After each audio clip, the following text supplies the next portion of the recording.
You're making calls at the call center you work at. You're usually the #1 salesman, but you've had a rough month, so you slid down to second place. Your boss is on you and expects you to stay at the top, so he grills you and threatens to cut your pay by $5 an hour. This makes you absolutely livid because you spent 5 years with this company, so you go back to your cubicle and answer the phone that has been ringing. The customer starts to scream at you as well. You are as respectful and understanding as you can be, but this person seems to want to take their day out on you. After helping them with the issue, you get another call and the same thing happens. You're getting red in the face and you're on the verge of breaking your phone. As you're looking for a product to sell the customer, a pop-up appears, and it's an ad for a local kickboxing gym. It's free for the first lesson, so you jot down the time and address and give it a shot. After all, it's better than a freak out at work. Even better, you can learn how to fight. So after your day is done, you go over to see the gym. The coach is a hardworking man and seems to genuinely want you to join and at least give it a try. So you agree,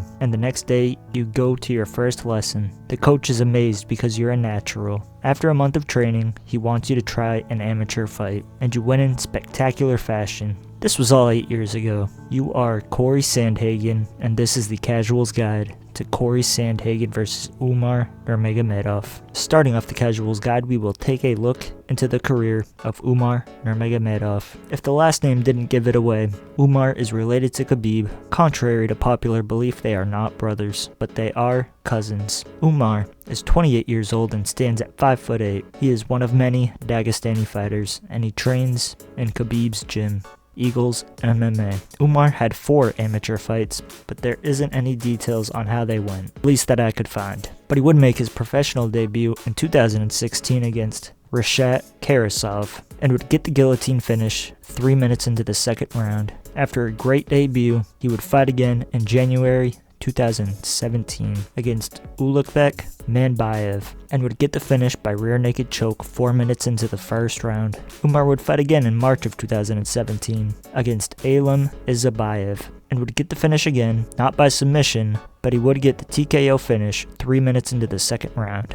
Umar would make the walk again in July against Valisher Rakhmonov and get the 4th finish in a row. By choking out Rakhmonov with a rear naked choke, Umar looked unstoppable and would fight once more in 2017 against Nauruz Zamikov. This would not be another finish for the prodigy, but he would end up winning by unanimous decision. After getting 4 wins in 2017, Umar was riding high, and his dreams of making it in MMA were looking great. In February 2018, Umar would fight Shudi Yamuchi and would get the unanimous decision again. Umar would fight again against Fakhiddin Soryov and once again dominate his opponent, winning by unanimous decision. Umar would make the walk once more to finish the year, and in August of 2018, he would fight Sadyukov Karamov. Umar would win once again by unanimous decision. Umar was still riding high, winning all of his fights in 2018, but he wouldn't get a single finish, which isn't great, but they're wins nonetheless.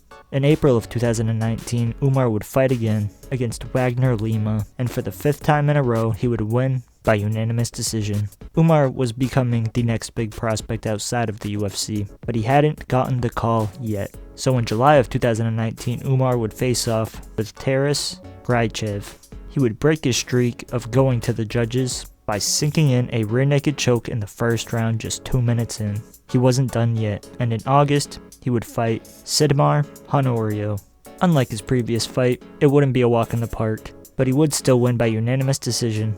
And to cap off the year of 2019, Umar would fight again in November against Brian Gonzalez. And he would show out in spectacular fashion by sinking in a rear naked choke and getting the tap in the very first round. Umar was undeniable, and the UFC would finally make the call and offer Umar a contract. A 12-0 Umar would make his UFC debut in 2021 against Sergey Morozov. Umar would finish this fight by submission, sinking in another rear naked choke in the second round. Umar was riding high and gaining hype at an unbelievable pace, so the UFC would give him a tougher fight, and in March of 2022, he would fight Brian Kelleher, and Umar would shine brighter than ever, finishing Brian with yet another rear naked choke in the first round, just 3 minutes in. Umar was still riding high and making headlines, being compared to his older cousin, former champion Khabib Nurmagomedov. Umar still had a lot of work to do, so in June of 2022 he would fight Nathan Manis. This would be a tougher fight than his previous two, but he would still get the unanimous decision victory. Umar would fight again against Ronnie Barcelos, and he would obliterate his opponent by landing a brutal body kick and landing some follow-up punches, and getting the knockout win over Ronnie just 4 minutes into the first round. In his most recent fight, Umar would fight again in March of 2024 against Bekzat Almakan, and this wouldn't be a cakewalk, but he would still be as dominant as he was in his previous fights, beating Bekzat by unanimous decision. And that brings us to his toughest fight to date, taking a giant leap in competition against Corey Sandhagen. Umar's record stands at a flawless 18 wins and 0 losses. He has 2 knockout wins, 7 submission wins, and 8 decision wins. Umar definitely has the potential to be champion, or at the very least, highly ranked. Now, it is finally time to take a look into the career of the fan favorite and dark horse of the bantamweight division, the Sandman, Corey Sandhagen. Corey is in his physical prime, being 32 years old, and he was born and raised in Aurora, Colorado, and currently trains out of the Elevation Fight Team. He stands at 5'11", and he has garnered fans due to his exciting style and the fact he looks like an accountant. A young Corey Sandhagen had 4 amateur fights starting in 2012 and ending in 2015. Unlike a lot of UFC fighters, he didn't have the perfect amateur record. He won 3 and lost 1 in a split decision loss. So Corey made his professional debut in May of 2015 against Bruce Sussman. He had a fantastic debut, scoring a rear naked choke in the first round just 1 minute in. Corey would take his time, making his second showing in the sport. In January of 2016, he would fight Andrew Tennyson. This fight would not be as easy as his last fight, but he would still get the victory by unanimous decision. Umar would take no time in fighting again and would face off with Dalton Goddard in April of 2016, and he would get back on his finishing ways by sinking in a triangle choke just 3 minutes into the first round. After 3 wins in a row, he would get his first title shot opportunity against Josh Huber, and Corey would not disappoint, getting the win and getting the belt wrapped around his waist. After winning the belt, Corey would switch promotions, therefore not attempting a title defense. In September of 2016, he would make the walk again, and in 2016, he would make the walk again for the 4th time of the year against Clay Weimer. And for the 2nd fight in a row, Corey would win by unanimous decision, beating Weimer. After beating Weimer, Corey would fight in the LFA, which is a good promotion, but not nearly at the level of the UFC. And in his LFA debut, Corey would fight a future UFC fighter, the fighter being Jamal Emmers. Unfortunately, Corey would lose this fight and lose his undefeated record, but Sandhagen was far from giving up. He would fight again at the end of the year in October against Luis Antonio. Corey would destroy Antonio by landing clean shots and knocking out his opponent in the first round just 3 minutes in. In January of 2018, Corey would fight once more against Jose Aguayo, and once again he would knock out his opponent in the first round, but this time being in just 1 minute. Corey was becoming well known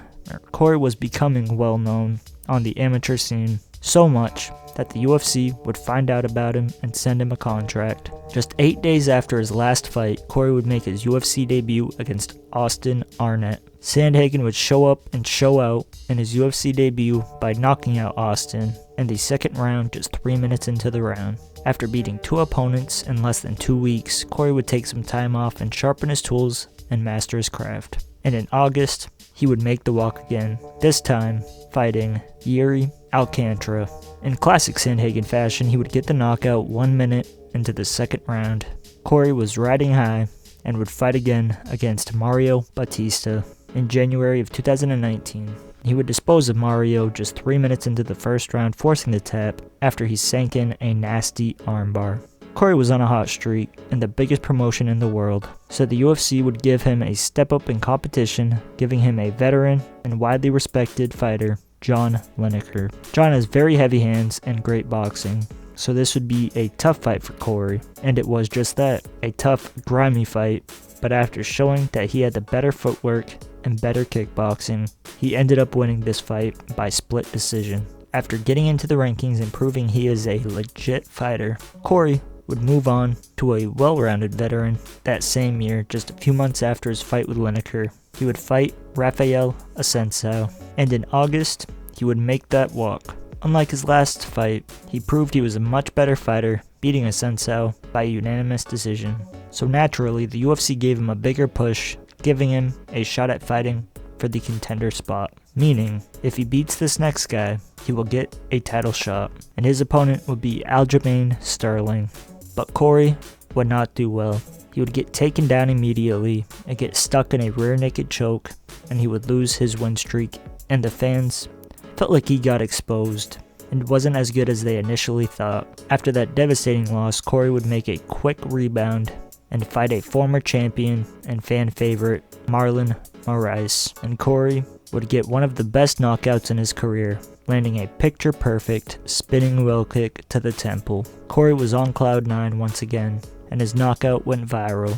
After this fantastic knockout, Corey would fight another former champion and Hall of Famer, Frankie Edgar. This was a tough test on paper because Frankie was good on the feet and he had good wrestling, but Corey would prove otherwise by once again landing a picture-perfect flying knee, and once again the knockout went viral. He had a bigger fan base than he did before the Aljamain Sterling fight, so the UFC would give him another test against former champion and possibly a future Hall of Famer, TJ Dillashaw. This is one of the toughest fights he would have, and this fight would not disappoint. Corey was much better on the feet, landing great kicks and great punches, but TJ would land takedown after takedown, but Corey would pop right back up.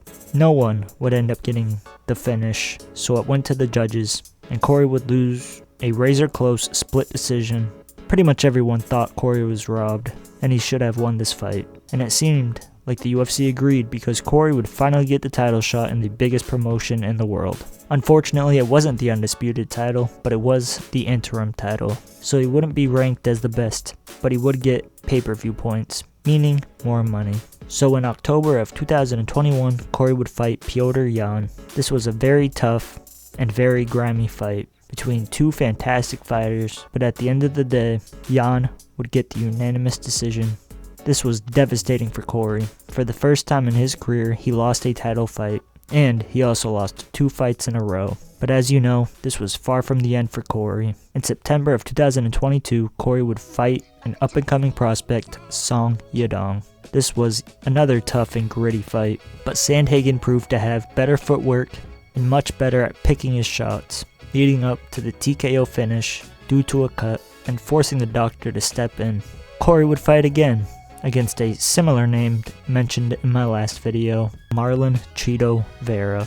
This was a one-sided beatdown from Corey. He showcased grappling levels far better than what he showed in the Aljamain fight, and he had the better striking and defense. However, one judge was biased and scored the fight for Cheeto. The first judge scored it 50-49 for Marlon, and the next judge scored it 50-45 Sandhagen. So they watched completely different fights, but Corey still ended up winning, so no harm done to his career. After the great win over Cheeto, Sandhagen would fight another prospect in Rob Font, and once again he would dominate this fight and showcase his ever-improving style, winning by unanimous decision.